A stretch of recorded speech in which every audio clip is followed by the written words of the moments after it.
그럼 지금부터는 2부 토론 시간을 갖도록 하겠습니다. 2부는 시민사회 영역에서 자발적 활동의 지속 가능성이라는 주제로 함께 이야기하겠습니다. 지금 생중계를 시청하고 계신 여러분들도 실시간 채팅을 통해서 질문을 남겨주시면 선정해서 질의응답 시간에 연사들께서 답변해 주시도록 하겠습니다. 많은 참여 부탁드리겠습니다. 먼저 함께 참여해 주신 분들을 소개해 드리도록 하겠습니다. 마을기술센터 핸즈 정혜원 대표님 자리해 주셨습니다. 문화사회연구소 최혁규 연구원님 자리해 주셨습니다. 네, 반갑습니다. 먼저 유효석 대표님의 발표 내용을 두 분은 어떻게 들으셨는지 정혜원 대표님 말씀부터 들어보도록 하겠습니다. 네, 소개받은 정혜원이고요. 유효석 대표님이 아주 그 구체적인 활동 내용을 이야기해 주셔서 저도 예전의 경험들도 생각나고 다시 한번 그 최근의 흐름을 파악할 수 있었습니다. 저는 적정 기술을 통해서 에너지 교육을 하는 일을 주로 하고 있습니다. 그래서 최근에 저희 뭐 재생에너지나 탄소 중립 이런 에너지에 대한 여러 가지 이슈들이 있는데 그런 거를 적정 기술을 통해서 직접 만들어 보면서 에너지를 이해할 수 있도록 교육적인 목적에서 적정 기술을 활용하고 있습니다. 근데 오늘 이제 유효석 대표님이 그 말씀하신 거 들으면서 이런 생각이 드는 거예요. 이렇게 첨단 기술 최근에 뭐 우주 여행도 한다고 하는데 이렇게 기술들이 첨단화돼 있을 때 또 거대화되어 있는데 우리가 이렇게 작게 하는 일상의 적정 기술이 어떻게 세상을 구할 수 있을까? 아니면 어떻게 바꿀 수 있을까? 뭐 이런 고민이 드는데요. 유효석 대표님의 활동이 그런 흐름에서 또 일치한다는 생각이 들고 또 같이 계속 해나가야 된다는 생각이 듭니다. 저는 조금 재미있는 토론을 위해서 그리고 아까 그 대표님 이야기에도 약간 두 가지가 좀 혼재돼 나타나는데 적정 기술 운동과 메이커 운동이 어떻게 같고 다른가라는 주제로 토론을 하고 싶습니다. 그 아까 흐름에 보면 뒷부분에 적정 기술이 AI까지도 포함한다 이런 얘기를 하셨는데요. 근데 두 가지 운동을 그 맥락상 살펴보면 그 좀 다른 부분도 있거든요. 그래서 그 제가 조금 그 과하게 얘기를 하면 그 적정 기술은 60년대에 태어나서 기술의 역할과 방향에 대해서 고민을 많이 하는 나이가 많은 꼰대, 성별로 한다면 아저씨? 뭐 이런 느낌이 좀 들고요. 메이커는 2000년대에 태어나서 반짝거리고 신기하고 재밌는 거에 관심이 많은 청소년, 뭐 이런 식으로 좀 비교를 해볼게요. 그래서 그 역사적 맥락은 적정 기술과 메이커가 좀 달랐지만 근데 지금 분명히 어떤 그 접점도 있는 것 같아요. 그래서 얘기를 좀 더 해보면 그 오늘 일부에서 그런 얘기가 나왔는데요. 적정 기술은 약간은 의미나 옳음 이런 거에 좀 더 방점을 두는 것 같고요. 그리고 메이커는 재미나 좋음 이런 거에 더 방점을 두는 것 같아요. 그런데 그 제가 이제 아까 적정 기술을 약간 꼰대라는 표현을 썼는데 그 결국은 그 재미와 의미가 그 같이 가야 되는데 이 둘이 어떻게 만날 수 있을까라고 하는 게 우리가 좀 계속 고민해야 되는 게 아닐까라는 생각이 듭니다. 그래서 또 다른 비유를 하자면 적정 기술은 자전거라고 비유를 한다면 메이커들이 만드는 거는 뭐 전동 킥보드 뭐 이런 식으로도 생각을 해볼 수 있을 것 같아요.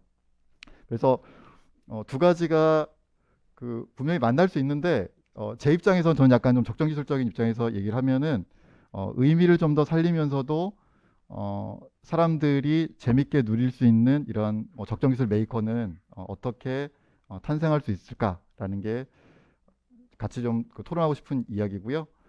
그 두 가지가 근데 구별하기 어려운 지점이 오늘 이제 저희가 크게 볼 때 사회 문제를 해결한다거나 DIY 그리고 정보를 오픈 소스로 공개한다거나 교육적 기능을 강조하는 것 이런 면에서는 유사성이 많습니다. 근데 저는 적정 기술이 좀 더 그 상대적으로 강조하는 점들은 우리 지역의 자원을 활용한다거나 지역 위주로 문제를 해결하는 것 그리고 지속 가능성 최근에 저희가 이런 여러 가지 환경이나 전 지구적인 문제들이 있는데 그런 걸 어떻게 해결할 것인가 그리고 기술의 사회적 역할을 강조하는 것이 적정 기술의 좀 특징이 아닐까라는 생각이 듭니다. 그래서 첨단 기술은 뭐 돈이 많이 벌리거나 좀 그 강하게 얘기한다면 돈을 많이 벌리거나 사람들이 많이 좋아한다고 하면 그쪽으로 가겠지만 적정 기술은 그 흐름에 대해서 조금 다른 방향도 있는 거 아닌가? 라고 그 질문을 던지는 역할이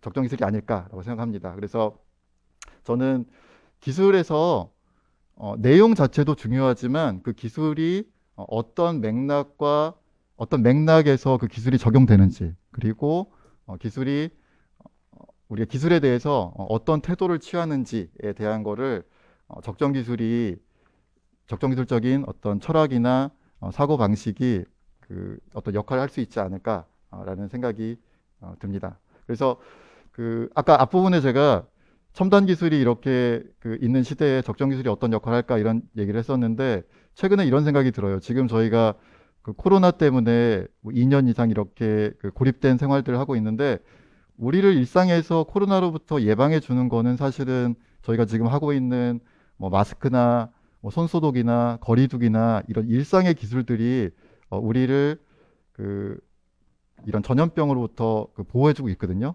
하지만 물론 그 정말 병에 걸린 사람들을 위해서는 응급실도 필요하고 중환자실도 필요하고 그다음에 백신도 필요하고, 이러한 첨단 기술이 나름의 역할을 있지만 우리 일상에서 우리를 지키는 기술들이 각각의 역할을 어떻게 할 수 있을까에 대한 질문들이 필요하다는 생각이 듭니다. 그래서 저는 그 기술의 방향에 대해서 문제 제기하는 게 그 적정 기술의 그 가장 중요한 거고, 거기서 그 기술의 적정성을 같이 좀 찾아 나가자라는 생각이 들고, 앞에서 잠깐 얘기했지만 그 거대한 자본이 이렇게 많이 생산하고 많이 소비하고 그 지구는 점점 뜨거워지고 이런 시대에 우리에게 필요한 기술이 뭔지에 대해서 한번 기존의 과학과 다른 관점의 그 기술에 대해서 좀 고민을 해보면 좋겠습니다. 예, 저는 이 정도로 토론을 하겠습니다.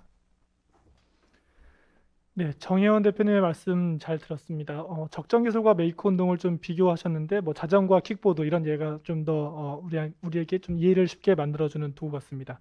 의미와 오름 그리고 재미와 좋음 이 관계들도 말씀하셨는데 사실은 큰 방향에 대해서 우리가 기술적인 진보와 함께 그 문제 제기할 수 있는 것들이 적정 기술의 중요한 가치라고 말씀하셨는데 이런 부분에 대해서는 조금 이따가 또 이호석 대표님의 이야기를 통해서 또 심화시켜 보도록 하겠습니다. 이어서 최혁규 연구원님의 말씀을 들어보도록 하겠습니다. 연구원님 말씀 부탁드리겠습니다. 네, 안녕하세요. 저는 문화사회연구소의 최혁규라고 합니다. 주로 청계천 일대에서 기술 장애인분들에 관련된 조사 활동을 하고 있고요. 그리고 이제 메이커들이나 이제 작품 활동하시는 창작자분들에 관련된 연구들도 같이 하고 있습니다. 그래서 이제 기술과 관련된 역사나 이제 기술과 관련된 활동들 이런 것들을 좀 이렇게 글로써 정리해 나가는 활동들을 하고 있는 상황입니다. 그래서 아마도 앞서 발표해 주시고 토론해 주신 그 유효석 대표님이나 아니면은 정석 대표님과 좀 달리 저는 조금 더 이제 글이나 이제 언어의 표현의 입장에서 조금 더 말씀드리게 될 것 같아요. 그래서 이제 기술과 관련된 좀 언어적 표현들로 이제 좀 중점을 잡아서 말씀드릴 수 있을 것 같습니다. 네, 저도 좀 앞서서 이렇게 질문을 던져주신 것처럼 저도 좀 간단한 질문을 하나 던지면서 진행을 해보면요. 뭐 소위 적정 기술은 착한 기술로 많이 조금 표상이 되거나 많이 알려지는 것 같고, 그리고 이제 메이커 활동은 좋고 재밌는 거 이런 걸로 좀 많이 알려지는 것 같아요. 그리고 그렇게 흔히 인식되고 있고요. 근데 과연 적정 기술은 착하기만 한 건가? 그리고 메이커 활동 정말 그냥 즐겁고 좋기만 한 건가? 조금 더 우리 삶을 둘러싸고 있는 여러 가지 기술적 환경에 대해서 조금 더 불온하고 조금 더 급진적인 질문들을 던질 수 있는 그런 실천이 될 수 있지 않을까? 뭐 이런 얘기들이 오늘 제가 좀 말씀드리고 싶은 부분이라고 할 수 있을 것 같습니다.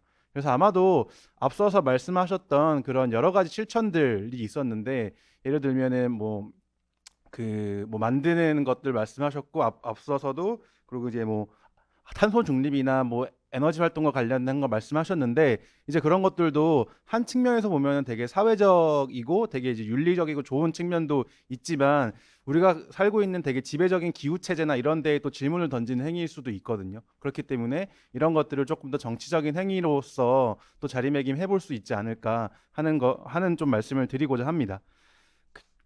유호석 대표님의 발제문 저도 되게 흥미롭게 보고 활동들도 되게 흥미롭게 봤는데요.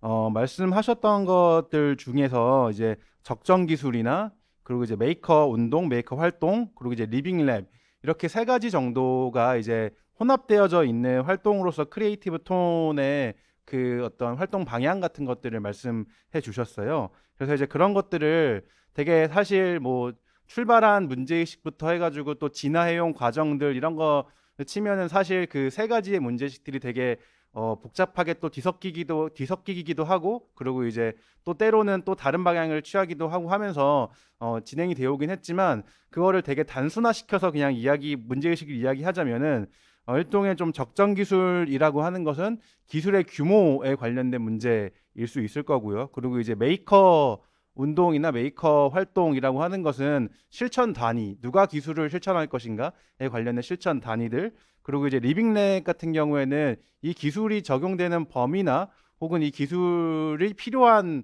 그 어떤 공간적인 범위나 어떤 실천적인 범위 이런 범위들이 어떻게 될 것인가 이런 거하고 좀 연결된 문제들이라고 볼 수 있을 것 같습니다. 앞서 말씀드리긴 했지만 어쨌거나 이 세 가지가 이렇게 딱 구분되지는 않지만 좀 핵심적인 문제의식만 말씀드리자면은 이렇게 좀 볼 수 있을 것 같습니다. 그래서 이제 적정 기술 같은 경우에는 자본 집약적인 그런 거대 기술이 아니고 그러니까 이제 하이테크나 뭐 이런 기술들보다는 좀 더 이제 로우테크라거나 혹은 좀 더 사용 기술들 주변에서 좀 더 흔히 좀 쉽게 사용할 수 있는 기술들 이런 것들을 통해서 뭔가 더 기술을 더 개방적으로 만들어가는 과정들 이런 것들이 아마도 이 적정 기술이 이제 실천할 수 있는 범위들과 관련된 것일 거고요. 그리고 이제 메이커 같은 경우에는 이제 시작부터 해서 뭐 해커 운동이라던가 그리고 이제 DIY 운동이라던가 이런 것들과 이제 연계되면서 메이커 운동이 발전되었다라고 볼 수 있을 텐데요. 이것은 이제 특정 기술 전문가 집단들이 이제 기술을 실천의 주체가 되는 것이 아니고 어떤 일반적인 사람들, 그러니까 꼭 그 기술에 관련해서 전문적인 지식을 갖고 있지 않은 사람들도 어떤 기술적 실천을 할 수 있는 그런 풀뿌리 기술 민주주의적인 실천으로서 이제 그런 기술 문화를 이제 이야기를 하고 있는 것이 메이커 운동, 메이커 문화라고 볼 수 있을 것 같습니다.